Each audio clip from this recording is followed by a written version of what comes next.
Hello दोस्तों, आप सभी को गुलाब जामुन जैसी मीठी मीठी नमस्कार। और उसी के साथ आप लोगों का स्वागत है आईपीओ के लव ट्रायंगल शो में। इस वीक हमारे पास आईपीओ का भंडार होने वाला है, जिनमें से 4 मेनलाइन आईपीओ और 5 एसएमई आईपीओ की डेट आ चुकी है। जहां पर आपको इस यूट्यूब चैनल पर सभी आईपीओ की डिटेल्ड रिव्यू वीडियो मिल जाएगी, तो चैनल को सब्सक्राइब करना मत भूलिएगा। और आज की इस रिव्यू वीडियो में हम एक नई कंपनी धनलक्ष्मी क्रॉप साइंस का खोलने वाले हैं, पूरा का पूरा कच्चा छिट्टा। तो अभी से ही वीडियो को लाइक और चैनल को सब्सक्राइब कर दीजिएगा। अगर मैं स्टार्टिंग में इसमें अपने पर्सनल डिसीजन की बात करूं, तो एक ऐसा आईपीओ होने वाला है जिसे मैं स्टडी करना चाहूंगा। बट क्योंकि काफी सारे आईपीओ होंगे और वहां पर किस तरीके से होता है फंड मैनेजमेंट, किस तरीके से बनेगी रैंकिंग, उसी के बेस पर कोई भी मेरा फाइनल डिसीजन बनेगा, ताकि एटलीस्ट मुझे वहां पर अलॉटमेंट की प्रोबेबिलिटी भी हो और मुझे वहां पर प्रॉफिट की भी उम्मीद हो। तो उन सभी फैक्टर्स को इंक्लूड करते हुए जो भी रैंकिंग बनेगी वो मैं आप लोगों को अपडेट कर दूंगा, और जो भी फाइनल डिसीजन होगा वो भी आप लोगों को अपडेट कर दूंगा। टेलीग्राम चैनल का लिंक आपको डिस्क्रिप्शन में मिल जाएगा। बट आप लोग एक बार इस वीडियो को देख लीजिएगा, समझ लीजिएगा, फिर अपने रिस्क रिवॉर्ड रेशियो और माइंडसेट के अकॉर्डिंग अपने फाइनेंशियल एडवाइजर से कंसल्ट करके कोई फाइनल एक्शन बनाइएगा। उसी के साथ साथ आप लोगों को म्यूचुअल फंड में, इंश्योरेंस सेगमेंट में किसी भी तरीके की कोई भी हेल्पलाइन की जरूरत है, जब आप लोग चाहते हो कि being a mutual fund distributor हम आपका पैसा मैनेज करने में आपकी हेल्प करें, चाहे वो SIP हो, STP हो, SWP हो, बूस्टर STP हो, लमसम अमाउंट हो, तो आपको डिस्क्रिप्शन में मेरा फोन नंबर मिल जाएगा, आप मुझसे कांटेक्ट कर सकते हैं।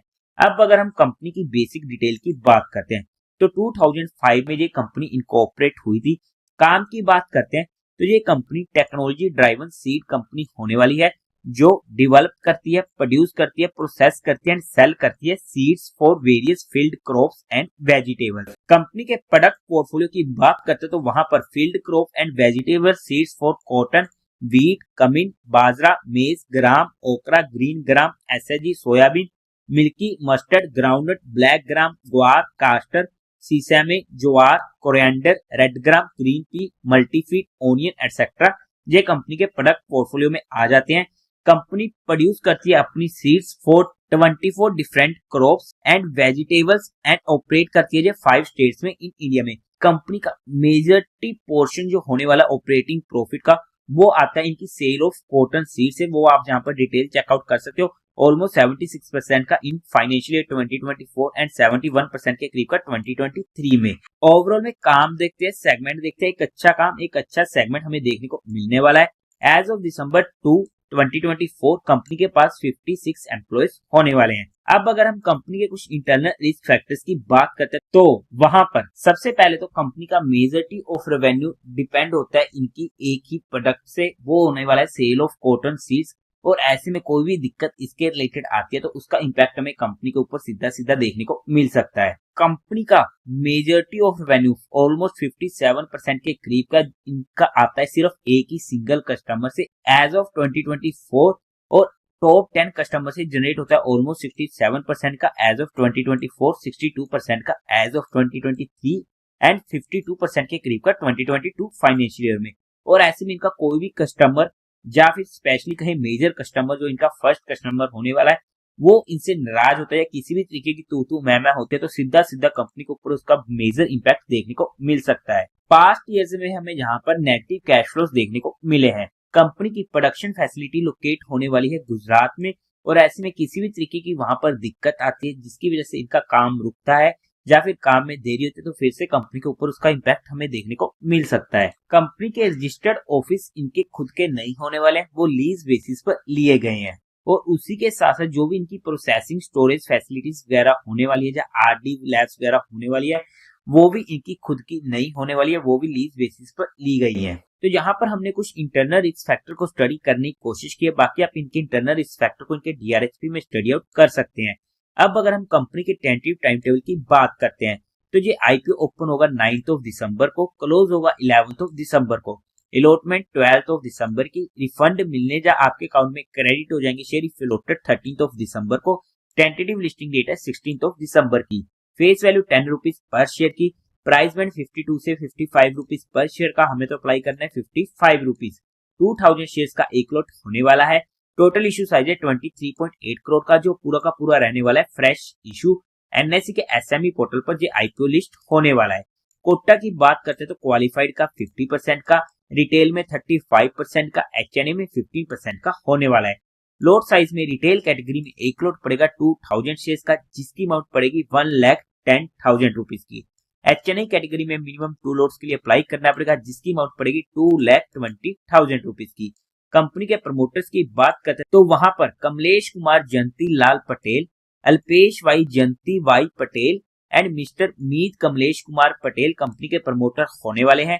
प्री इशू होल्डिंग की 76.7% की, पोस्ट इशू रह जाएगी 56.37% की, जो हमारे लिए अनदर एक नेगेटिव पॉइंट होने वाला है, क्योंकि कंपनी की हालांकि मेजोरिटी कंपनी के प्रमोटर्स के पास रहेगी, बट फिर भी इनकी होल्डिंग्स काफी ज्यादा कम हो जाएगी। अब अगर हम कंपनी के मेन मुद्दे की बात करते हैं, यानी कि कंपनी के फाइनेंशियल की, तो सबसे पहले टोटल एसेट 2022 में था 20 करोड़ का, जो इंक्रीज होते थे पहले 2 क्वार्टर ऑफ 2025 फाइनेंशियल ईयर तक पहुंच चुका है 51 करोड़ का। अच्छी ग्रोइंग रेट होने वाली है। रेवेन्यू 2022 में 35 करोड़, 2023 में 46 करोड़, 2024 में 63.75 करोड़ एंड पहले 2 क्वार्टर में 120 करोड़ के करीब का काफी जबरदस्त ग्रोइंग रेट होने वाली है। प्रॉफिट आफ्टर टैक्स 2022 में 58 लाख, 2023 में ऑलमोस्ट 3 करोड़, 2024 में 4.65 करोड़ एंड पहले 2 क्वार्टर में 8.2 करोड़ का काफी जबरदस्त ग्रोइंग रेट। नेटवर्थ 24 करोड़ की, रिजर्व एंड सरप्लस में 12 करोड़ का कैश अवेलेबल है। टोटल बोरिंग्स कंपनी के पास 7 करोड़ की होने वाली है।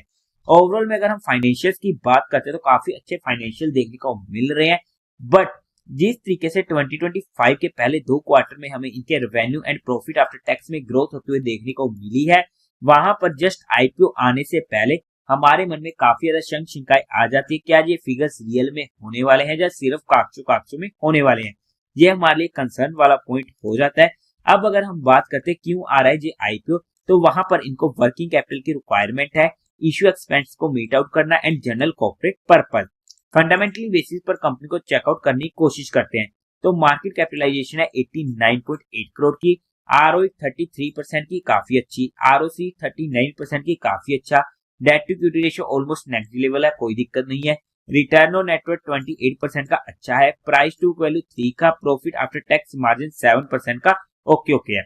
ईपीएस प्री आईपीओ 3.88 की, पोस्ट आईपीओ 10 की कम है, पी प्री आईपीओ 14 की, पोस्ट आईपीओ 5.47 की।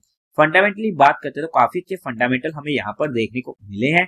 अब अगर हम बात करते हैं पीयर टू पीयर कंपिटिटर्स में, तो वहां पर सबसे पहले मंगलम सीड 16 का P, upsurge seeds of agriculture limited 25 का पी। अगर हम पीयर टू पीयर कंपटीटर से इनका कंपैरिजन करते हैं तो उसके बेस पर ये आईपीओ में काफी सस्ता आते हुए देखने को मिल रहा है, हालांकि ये एप्पल टू एप्पल कंपैरिजन नहीं है। अगर हम इसकी जीएमपी की बात करते हैं तो आज के टाइम पर 45% के करीब का देखने को मिलने वाला है। अब अगर हम बात करते हैं कंपनी की वैल्यूएशन की based on 2025 financial year data, तो उसके बेस पर एक ऐसी वैल्यूएशन पर ये आईपीओ आ रहा है जो यहाँ पर हमारे लिए इंटरेस्टिंग वैल्यूएशन हो जाती है, और कंपनी ने हमारे लिए लिस्टिंग का स्कोप छोड़ा है क्योंकि जस्ट 6 के करीब की पी रेशियो होने वाली है।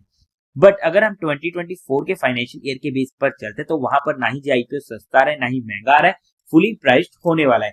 बट हमने यहाँ पर कंपनी को सिर्फ education and learning perspective study किया है, किसी भी तरीके को भी इन्वेस्टमेंट की टिप या एडवाइस नहीं दी है।